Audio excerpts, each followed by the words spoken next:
Hello दोस्तों, कैसे हैं आप सभी। उम्मीद करता हूं कि आप सभी स्वस्थ होंगे, मस्त होंगे। चलिए आज हम लोग कवर करेंगे महत्वपूर्ण प्रश्न। इसमें टारगेट रहेगा 37/37 का, यानी कि जो भी आपके एग्जाम में परीक्षा होते हैं जिसमें हिंदी पूछा जाता है तो लिंक से इसी में सारे वो क्वेश्चन आएंगे, सारे वो महत्वपूर्ण प्रश्न लिए गए हैं जो आपके एग्जाम में कभी ना कभी देखा गया है या फिर किसी न किसी एग्जाम में पूछा जाता है। जैसे कि आप इसी से अनुमान लगा सकते हैं कि ये जो फर्स्ट क्वेश्चन है ये यूपी पीसीएस प्री में 2013 में ये क्वेश्चन पूछा गया था। इसमें महत्वपूर्ण प्रश्न लिए गए हैं, तो सभी क्वेश्चन को ध्यान से और बारीकी से आंसर करिएगा ताकि आपके ज़्यादा से ज़्यादा नंबर उठा पाएँ, ला पाएँ। चलिए वीडियो को लेट ना करते हुए शुरू करते हैं। जैसे कि अभी जेल पुलिस का है, कांस्टेबल पुलिस, ऐसे ही सभी एग्जामों में ये वीडियो आपके लिए यूजफुल होगी। तो सबसे पहला क्वेश्चन आता है जो आपके स्क्रीन पर है, कवि शब्द का स्त्रीलिंग है, यानी कि कवि शब्द का स्त्रीलिंग बताना है, चारों विकल्प में से कौन सा होगा। ये प्रश्न को आप नोट कर लीजिएगा मेरे कहने के मुताबिक, क्योंकि ये क्वेश्चन इतना बार पूछा गया है कि इस क्वेश्चन को नोट करना ही महत्वपूर्ण बात कहलाएगी, क्योंकि ये क्वेश्चन बहुत बार रिपीट किया गया है हर एग्जामों में।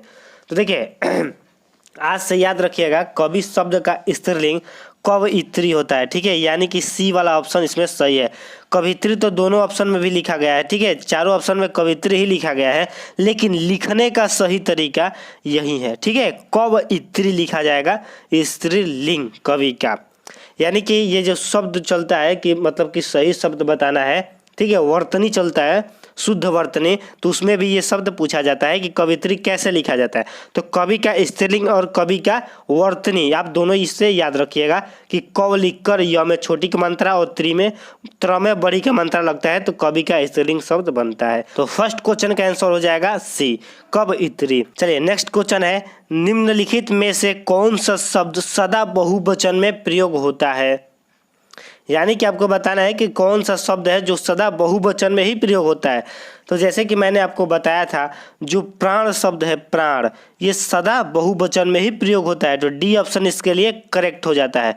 चलिए नेक्स्ट प्रश्न आता है, निम्नलिखित में से कौन सा शब्द पुल्लिंग है। जब पुल्लिंग स्त्रीलिंग हुआ था तो उसमें ही आपको ये पकड़ना है कि इसमें से कौन सा पुल्लिंग है। ऐसे ही आपके एग्जाम में सेम टू सेम क्वेश्चन ऐसे ही आता है, ठीक है। अगर आप यूपी पीजीटी टीजीटी ऐसे भी तैयारी कर रहे हैं शिक्षक भर्ती का, तो इसमें उसके लिए तो ये बेहद ही महत्वपूर्ण क्लास होगी। चलिए तो इसका आंसर क्या हो सकता है, तो देखिए पुल्लिंग शब्द इसमें व्यय है, ठीक है, व्यय जो शब्द है इसमें पुल्लिंग शब्द है, तो 3 का आंसर बी करेक्ट होता है, व्यय, ठीक है, व्यय जो शब्द है वो पुल्लिंग शब्द है। चलिए नेक्स्ट क्वेश्चन फिर से वहीं आ गया, कवि का स्त्रीलिंग क्या होगा, क्योंकि ये इतना महत्वपूर्ण प्रश्न है कि बार बार आपके एग्जाम में आएगा। ये पीजीटी में आया हुआ है और जो ऊपर मैंने कवि का बताया वो यूपी पीसीएस में आया था, मतलब कि दोनों तरफ से क्वेश्चन उठा लिएगा। तो एक बार और बता दीजिए क्या हर्ज है, तो इसमें सी ऑप्शन ही इसका सही होगा, क्योंकि कवधन इत्री मैंने बताया था, कवयित्री, तो सी ऑप्शन करेक्ट होगा। चलिए नेक्स्ट क्वेश्चन आता है, निम्नलिखित में से कौन सा शब्द स्त्रीलिंग नहीं है। ठीक है, इस बात पे ध्यान दीजिएगा, नहीं है मतलब कि स्त्रीलिंग शब्द कौन सा नहीं है। तो देखिए जो निराला शब्द है वो स्त्रीलिंग शब्द नहीं है, ठीक है, तो डी ऑप्शन इसके लिए करेक्ट होता है, निराला शब्द स्त्रीलिंग नहीं है। चलिए नेक्स्ट क्वेश्चन है, निम्नलिखित में से पुल्लिंग शब्द है, यानी कि इस पर आपको पुल्लिंग शब्द बताना है कि चारों विकल्प में से पुल्लिंग शब्द कौन सा है। तो जो आपको सारस दिखाई दे रहा है ना, यही आपका पुल्लिंग शब्द है इस प्रश्न के, इस विकल्प के मुताबिक सी ऑप्शन इसके लिए करेक्ट होता है कि सारस जो होता है वो पुल्लिंग शब्द होता है। इसका स्त्रीलिंग बताएंगे तो मादा सारस भी बोल पाएंगे। चलिए अगला प्रश्न है, निम्नलिखित में पुल्लिंग शब्द नहीं है, ठीक है, इस बात का ध्यान दीजिएगा, पहले प्रश्न को पूरा पढ़िएगा, पुल्लिंग है या नहीं है ये पूछा जा रहा है, तो इसमें पूछा जा रहा है पुल्लिंग शब्द नहीं है, तो इसमें से कौन सा पुल्लिंग शब्द नहीं है, तो नकल, जो नकल इसमें लिखा गया है ये पुल्लिंग शब्द नहीं है, ठीक है, आप इसको याद रखिएगा। चलिए अगला प्रश्न है, निम्नलिखित शब्दों में से किस एक का लिंग परिवर्तन हिंदी भाषा में प्रचलित नहीं है, मतलब कि हिंदी में प्रचलन नहीं किया गया है हिंदी भाषा में, तो ऐसा कौन सा शब्द है, तो ये है कोयल, ठीक है। तो मैंने आपको बताया था कि कोयल कैसा शब्द होता है, आपको अगर याद होगा तो आप इसको कर पाएंगे, नहीं याद होगा तो फिर इसको प्रॉब्लम होगी। तो अगर आपने पहला वीडियो नहीं देखा है तो वो वीडियो जरूर देखिएगा, क्योंकि उसमें मैंने बताया है कि नित्य स्त्रीलिंग क्या होता है। नित्य स्त्रीलिंग में मैंने कोयल को बताया था कि नित्य स्त्रीलिंग कोयल होती है, ठीक है। इसीलिए इसमें ये ऑप्शन सही होता है। अगर इसको पुल्लिंग बनाना होगा आपको, ठीक है, कोयल को पुल्लिंग बनाना होगा तो लिखना पड़ेगा नर कोयल, ठीक है। चलिए नेक्स्ट प्रश्न आता है, निम्नलिखित शब्दों में कौन स्त्रीलिंग नहीं है। मतलब कि 9वां प्रश्न है कि कौन सा शब्द स्त्रीलिंग नहीं है, ठीक है। तो इसमें से कौन सा स्त्रीलिंग नहीं है, तो इसमें से जो पानी शब्द होता है ना वो स्त्रीलिंग नहीं होता है, आप इसको याद रखिएगा। तो सी ऑप्शन इसके लिए सही होता है, ठीक है। पानी जो शब्द है वो स्त्रीलिंग शब्द नहीं है। चलिए अगला प्रश्न आता है जो कि 10 नंबर है, कारक के भेद है। मैंने बताया था कि कारक कितने प्रकार के होते हैं, भेद कितने होते हैं, तो कारक के 8 भेद होते हैं, ठीक है। कारक के 8 भेद होते हैं, तो डी ऑप्शन इसके लिए करेक्ट होता है। चलिए नेक्स्ट प्रश्न आता है, निम्नांकित में से कौन सा शब्द स्त्रीलिंग नहीं है। तो इसका आंसर हो जाएगा दिन, ठीक है। दिन जो होता है वो स्त्रीलिंग शब्द नहीं होता है, तो डी ऑप्शन इसके लिए करेक्ट होता है। नेक्स्ट है, कर्ता के साथ ने का प्रयोग न होना किस उपभाषा की प्रमुख विशेषता है। यानी कि कौन सी भाषा है ऐसी जिसके साथ ने का प्रयोग नहीं होता है। मैंने फर्स्ट वीडियो में बताया था जब पढ़ रहे थे हम लोग बोलियां एवं भाषा, ठीक है, मतलब कि भाषा का विकास कैसे हुआ, तो उसमें का ये प्रश्न इसमें आ गया है। यानी कि आपको पीछे का भी रिवीजन होगा साथ साथ। अगर आपने मेरा वीडियो नहीं देखा है तो वीडियो का प्लेलिस्ट में जाइएगा सामान्य हिंदी में, वहाँ से आप वीडियो देखिएगा। बहुत ही महत्वपूर्ण प्रश्न आपको देखने को मिलेंगे। तो आप वहाँ से अगर आपने मेरा वीडियो देखा होगा तो इसका आंसर कर पाएंगे, ठीक है। तो 12 का हो जाएगा पूर्वी हिंदी, ठीक है। इसमें ने का प्रयोग नहीं होता था, ठीक है। तो पूर्वी हिंदी ए ऑप्शन इसके लिए करेक्ट होता है। चलिए नेक्स्ट प्रश्न आता है, कवि का स्त्रीलिंग है। हद हो गया भाई, ये तीसरा बार है, ठीक है। तो चलिए बता दीजिए आपको क्या दिक्कत है। आपको तो स्टार्ट से बताना है कि सी ऑप्शन इसका करेक्ट है। कवयित्री ऐसे ही लिखता है, ठीक है। तो ये शुद्ध वर्तनी है, सी ऑप्शन करेक्ट है। इसी के साथ साथ बता दीजिए कि स्त्रीलिंग किस, मतलब कि ऋषि का स्त्रीलिंग क्या हो सकता है, ठीक है। तो अगर आपको पता है तो ऋषि का स्त्रीलिंग ऋषि ही होता है। वाह क्या प्रश्न है, इस स्त्री का ऋषि का स्त्रीलिंग ऋषि ही, क्या बात है। तो आप कहेंगे ये कैसे समझ में आएगा कि ये पुल्लिंग है कि स्त्रीलिंग है। तो मेरे प्यारे साथियों, आप इस शब्द को देखिए, इस ऋषि को देखिए, इस ऋषि को देखिए, दोनों में आपको क्या फर्क दिखाई दे रहा है। तो आप बोलेंगे इसमें तो कोई ज़्यादा फर्क नहीं है, बस एक मात्रा की फर्क, इसमें छोटी है इसमें बड़ी है। जी हाँ, यही तो खासियत है। देखिए ये जो ऋषि लिखा हुआ है इसमें छोटी का मात्रा दिया है तो ये पुल्लिंग हो गया, ठीक है। ये पुल्लिंग शब्द है।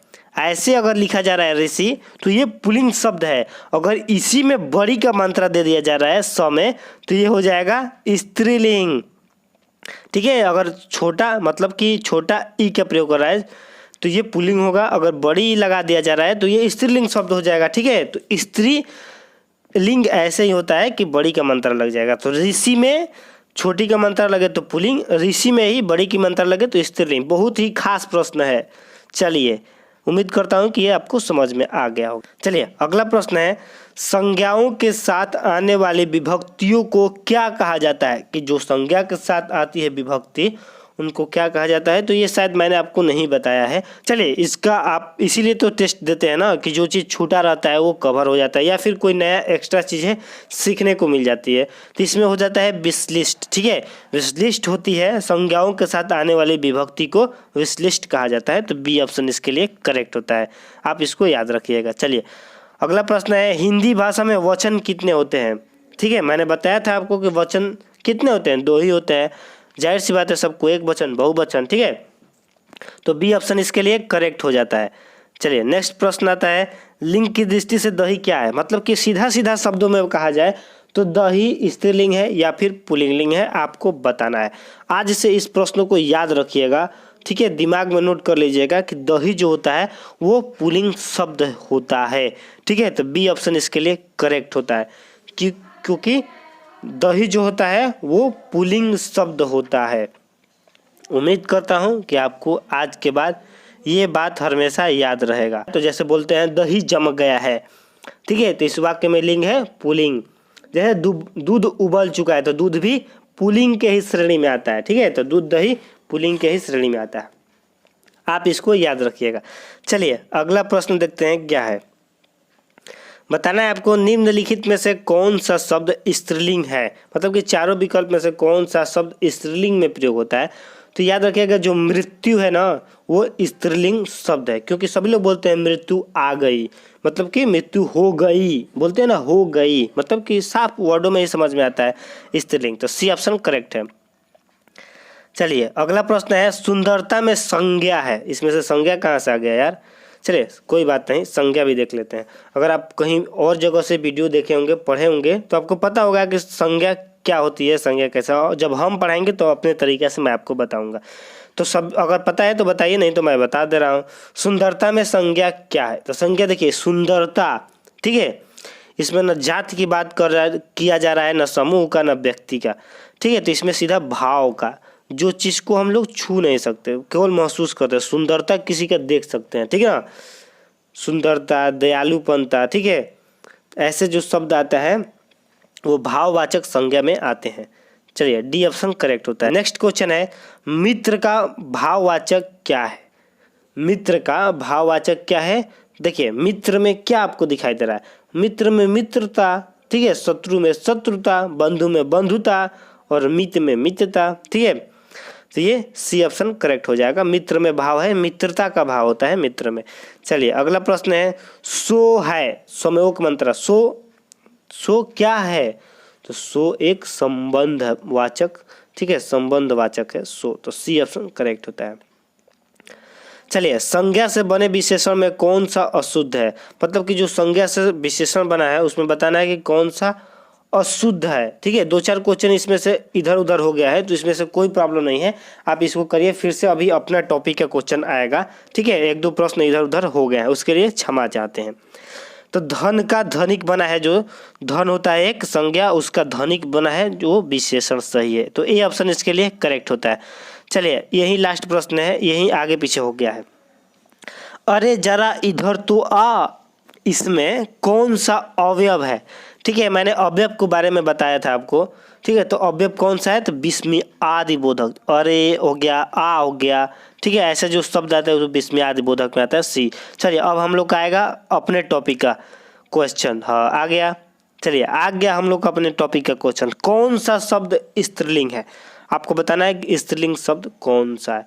तो देखिए आपको देखते ही पता होगा सूचना, ठीक है, सब लोग बोलते हैं सूचना लग गई, ठीक है, तो बी ऑप्शन इसमें सही होगा।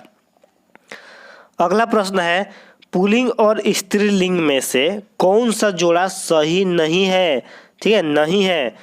मोटा का मोटी होता है, एकदम होता है, धोबी का धोबिन होता है, एकदम होता है, तेली का तेलिन होता है, बिल्कुल होता है, दाता का दानी क्यों नहीं होता है, तो मैंने बताया था दोस्तों कि जब पुल्लिंग में ता आता है ना अंत में तो उसको त्र में बदल देते हैं, तो दाता का दात्री होता है न कि दानी, तो यही वाला ऑप्शन गलत है इसमें, ठीक है, तो सी ऑप्शन इसमें करेक्ट होगा।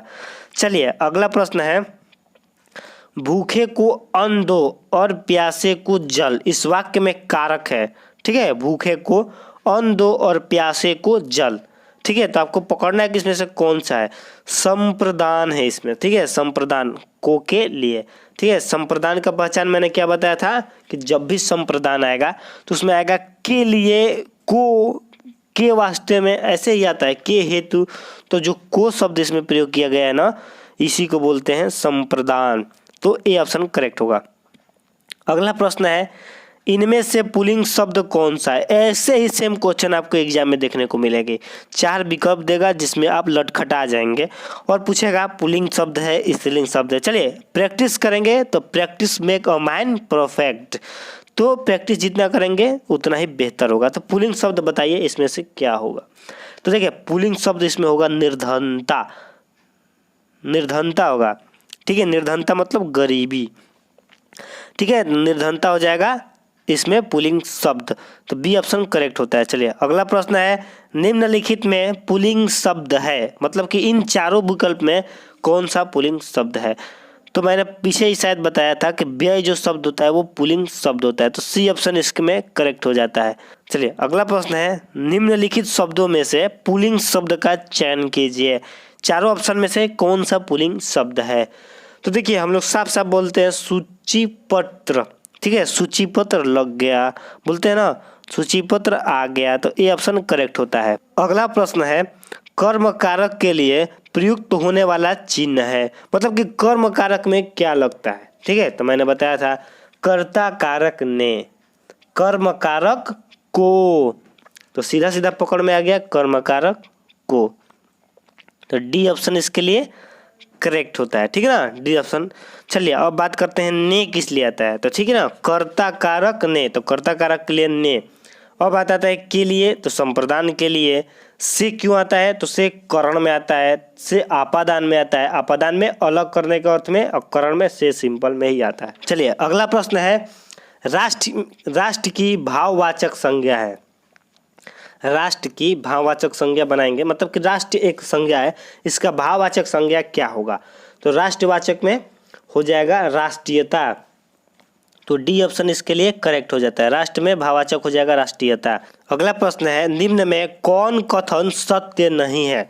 चारों विकल्प को ध्यान से पढ़िए और चेक करिए कि कौन सा कथन इसमें गलत कर दिया गया है, गलत है, ठीक है, तो आप पढ़ेंगे, ठीक है, शुरू से पढ़ते चलेंगे कौन सा कथन गलत है।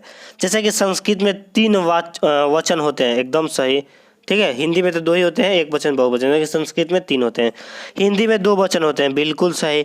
हिंदी में 2 लिंग होते हैं, एक वचन हिंदी में 2 लिंग होते हैं, पुल्लिंग और स्त्रीलिंग, ठीक है ना, उभय लिंग शब्द को इसमें नहीं काउंट किया जाता है, ठीक है, इसीलिए इसमें दिया है संस्कृत में हिंदी की तरह 2 लिंग होते हैं, एकदम नहीं, ठीक है ना, संस्कृत में 2 लिंग नहीं होते हैं, तो यही गलत है, तो डी ऑप्शन इसमें करेक्ट हो जाएगा कि डी वाला ऑप्शन सतन, मतलब कि डी वाला ऑप्शन का कथन सत्य नहीं है। चलिए अगला प्रश्न है, साधु का स्त्रीलिंग शब्द है, मैंने बताया था कि साधु वाला याद रखिएगा क्योंकि ये बहुत महत्वपूर्ण है, कवि का, साधु का, ठीक है, तो साधु का बताइए क्या हो सकता है स्त्रीलिंग शब्द, तो साधु का स्त्रीलिंग कौन सा होगा, तो साध्वी होता है, ठीक है ना, ये शुद्ध वर्तनी में आपको आता है ये भी, तो बी ऑप्शन इसके लिए करेक्ट हो जाता है। चलिए अगला प्रश्न आता है, निम्नलिखित इक्रांत शब्दों में एक पुल्लिंग है उसे चयनित कीजिए, मतलब कि एक पुल्लिंग शब्द इसमें से बताना है कौन सा है, ठीक है, तो इसमें से हो जाएगा पानी एक पुल्लिंग शब्द है, ठीक है, पानी, दूध, दही, ऐसा पुल्लिंग शब्द में आता है, तो ए ऑप्शन इसके लिए करेक्ट होता है। अगला प्रश्न है, मैं काम से जा रहा हूँ, इस वाक्य में से जो आया है ना, यहाँ पे जो से आया है यहाँ पे, तो यही बताना है कि से कौन सा कारक है, ठीक है, तो वाक्य को ध्यान से पढ़ेंगे तो साफ साफ दिखाई देगा कि से करण है, ठीक है ना, करण से, तो बी ऑप्शन इसके लिए करेक्ट हो जाता है। अगला प्रश्न आता है, संज्ञा का प्रकार नहीं है, मतलब कि संज्ञा कौन सा नहीं है, तो हम लोग संज्ञा जानते हैं कि व्यक्तिवाचक संज्ञा होता है, ठीक है ना, व्यक्तिवाचक होता है, जातिवाचक, भाववाचक, देशवाचक तो नहीं पढ़े हैं, तो यही संज्ञा नहीं है, तो सी ऑप्शन करेक्ट होता है। चलिए अगला प्रश्न है, भाववाचक संज्ञा के अंतर्गत आते हैं, मतलब कि भाव बताना है, किसमें भाव का वर्णन किया गया है, ठीक है ना, तो मैंने बताया था भाव को बस महसूस किया जा सकता है, देखा जा सकता है, ठीक है ना, उसको टच नहीं किया जा सकता, ठीक है ना, तो बस इसमें गुण आ जाएगा, किसी का भी गुण होता है उसको हम लोग महसूस कर सकते हैं कि इसका गुण कैसा है, उसका दोष क्या है, ठीक है ना, तो यही सब भाववाचक संज्ञा में आती है। उम्मीद करता हूँ कि ये वीडियो आपको अच्छा लगा होगा, महत्वपूर्ण इसमें क्वेश्चन था, तो आपको डेफिनेटली अच्छा ही लगा होगा, और ये अच्छा लगे या न लगे आपको ये क्वेश्चन को याद रखना है, इस क्वेश्चन का अभ्यास करना है, ताकि ये क्वेश्चन आपको दिमाग में फिट हो जाए। यही सब क्वेश्चन आपके एग्जाम में आते हैं तो आप लोग गलत कर देते हैं, तो आपसे ये गलत नहीं करना है ये सब प्रश्न। चलिए मिलते हैं ऐसे ही टेस्ट सीरीज 2 में, मतलब कि ये पार्ट 1 था, इसके बाद पार्ट 2 आएगा, और हो सकेगा तो ज़रूरत पड़े तो पार्ट 3 भी लाया जाएगा, उसके बाद कोई अगला टॉपिक पढ़ा जाएगा फिर से। चलिए मिलते हैं नेक्स्ट वीडियो में, तब तक के लिए बाय बाय, जय हिंद, जय भारत।